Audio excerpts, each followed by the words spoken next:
Colin Bloom, the government's faith advisor. Your report came out recently, but it was commissioned in 2019 by, I believe, Boris Johnson, the Prime Minister at the time. What was the purpose of this review? Well, I think Boris's instinct was very much that there was a disconnect between government and places of worship, faith and people of faith. And so he asked me to do this review. That was 2019. I had a small team of people helping me, civil servants who were helping me do it. We started the evidence gathering process. And then COVID came along. And of course, that then delayed things a little bit, but it also provided us with a tremendous amount of additional resource for the evidence gathering. We did a call for evidence. We had 21,000 responses, one of the largest responses government has had to any call for evidence. And we did literally hundreds of face-to-face interviews and other interviews as part of the evidence gathering. The report was published just a few weeks ago, 65,000 words, 22 recommendations, 160 pages. It's a really heavyweight, in-depth analysis of how government engages with faith. So yeah, I mean, it's been reasonably well received so far, but it's a big document covering lots of subjects. Well, I mean, there's lots in it that I agree with, but also lots in it that I disagree with. But I'm thankful that the commission was put in place in the first place, because I think a review like this is necessary right now. Obviously, over the last, well, I was going to say over the last 20 years, but over the last 10 years, the image of faith in this country has changed dramatically. What did the report show to kind of exemplify Well, interestingly, faith is not going anywhere at all. I mean, it's growing. It's not going backwards. And early reports of its demise, I think, are way out of line. The majority of the British public have a faith of some kind or other. And whilst only, I think, 30-something% of people say that they do not have a faith, 60-something% of people say that they do. But that's changed. So 25 years ago, it would have been a predominantly Christian picture.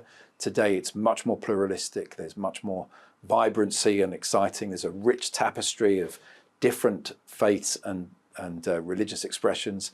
And some of them are growing, some of them are going backwards, some of them are remaining static. But it's very much an exciting and fluid space. And one of the things, Calvin, that I think is the most encouraging that I was able to bring out in the report is just the overwhelmingly positive contribution that is made by faith and by people of faith, by faith-based charities, by places of worship. The contribution is really off the scale. And I make the point in my report that if places of worship and faith-based charities were to stop doing what they do, there would be a huge hole in society which government would struggle to fill. And so that's everything from mum and tot groups to food banks to after-school clubs, whatever it might be.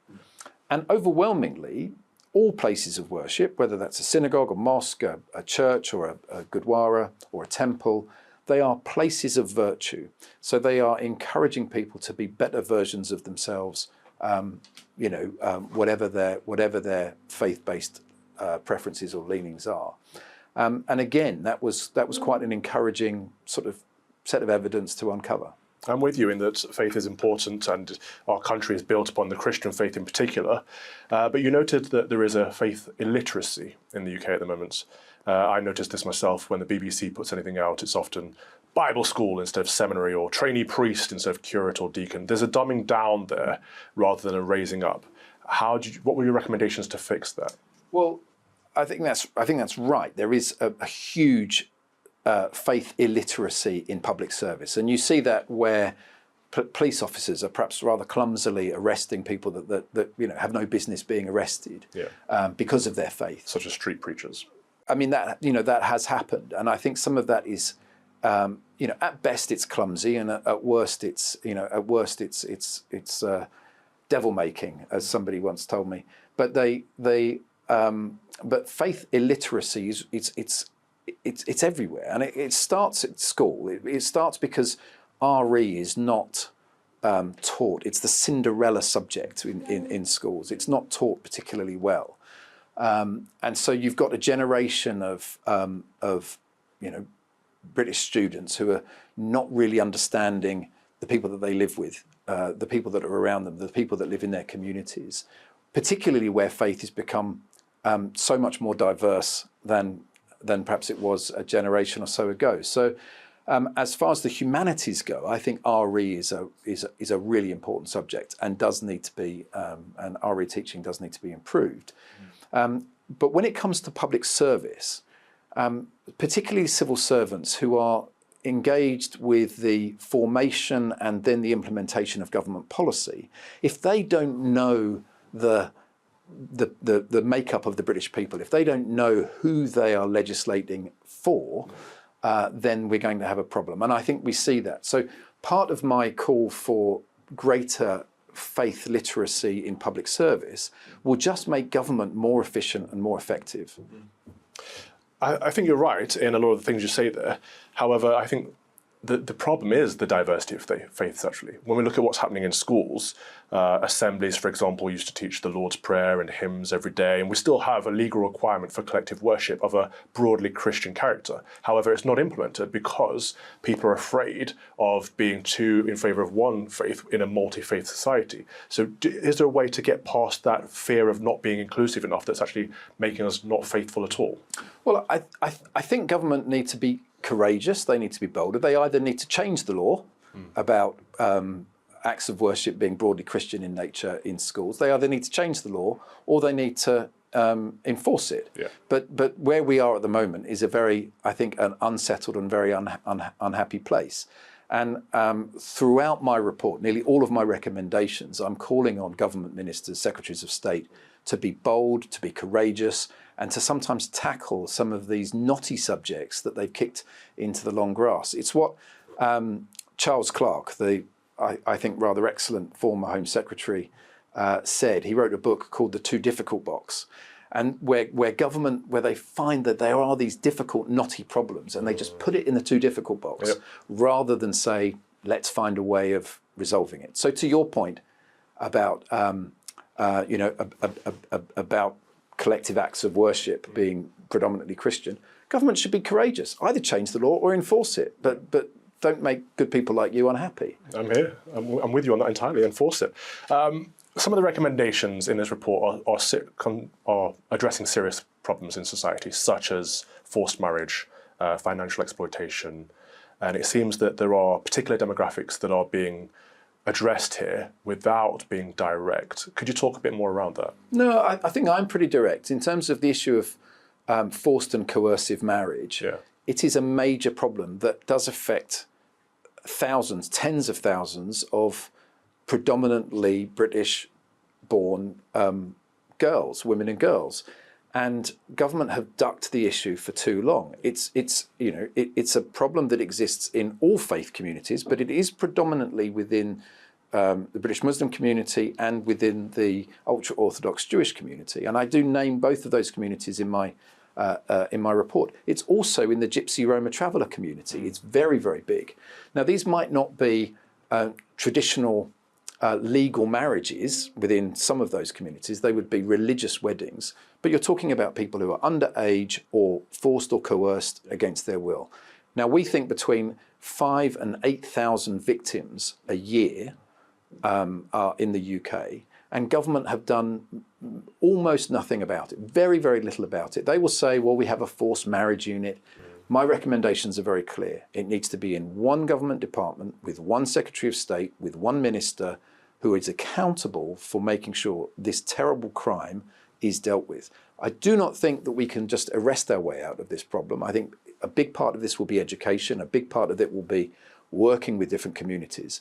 But I'm really anxious and quite angry that for decades, all governments of all political colours have ducked this big, pernicious problem. Yeah, absolutely. And, we saw legal changes to the age of consent recently, which is going down this path that should hopefully be helpful. But when I talk about treading on eggshells, what I'm getting at here is the extremism case. And I know you've received quite a bit of criticism from the Christian community here because you've talked about words like apostate and heretic being under the blanket approach of extremism, whereas they have genuine, theological and biblical meanings that are important to call out. There's been a lot of talk recently about the Church of England potentially entering apostasy because of the whole same-sex blessings. That's a conversation that both sides need to have. And if we're not allowed to use these words, then it becomes very difficult. But it seems that the approach here was to address Islamic blasphemy and tackling the problem of Muslim punishments for people that leave the Islamic faith. So I thought perhaps that could be more direct rather than blanket and encompassing all. Well, unfortunately, that's not what the report says. So there is there has been an article put out by Christian Concern who have, I think, conflated a few issues. What they haven't done is really, I think, accurately read the report, because that's not what I say. What I say is that this is the greatest country to live in, to have a faith, not to have a faith, or to change your faith. It is not appropriate for anyone to say to somebody else that they are an apostate, or they are to be shunned, or that they are to be called a heretic or something like that, in the context of extremist faith-based behaviour, whether that's within the Sikh, the pro-Khalistan Sikh extremists, or whether that's within Islamist interpretations.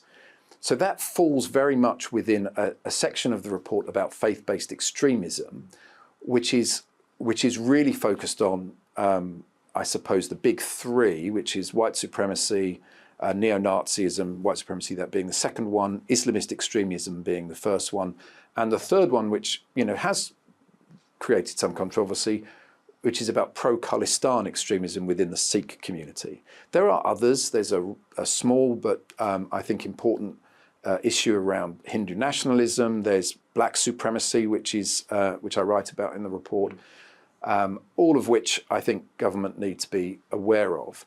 But within the faith-based extremism section, I do point out that it's inappropriate for people to use those terms to somehow bully and cajole others to follow their particular worldview.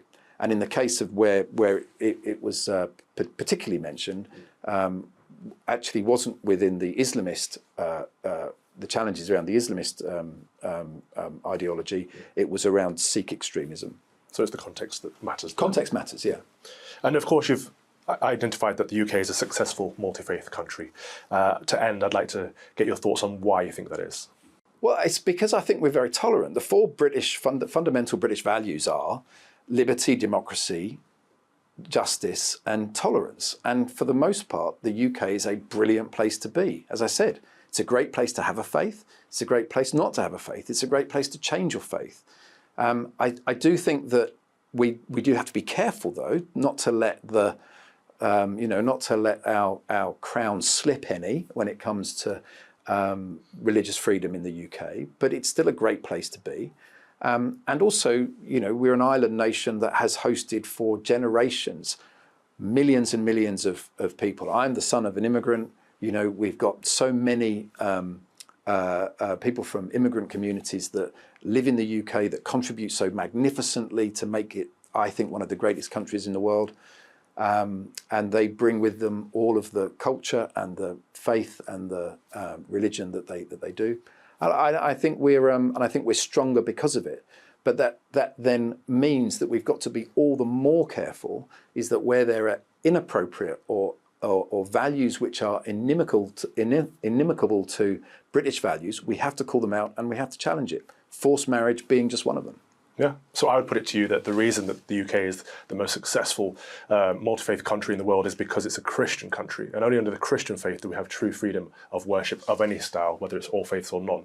And some faiths do not bring that. So that's, I think, why we have to be very careful to keep this a Christian country. I think it's a really good point. Saida Varsi, in a speech that she gave to the Vatican, and Saida is a friend of mine and I like her a great deal, said that as a Muslim woman, to get to the position of being a cabinet member in the British government was only possible because the UK was a Christian country. And I know many people will find that a controversial statement, but doesn't make it any less true. But I think Saida was onto something.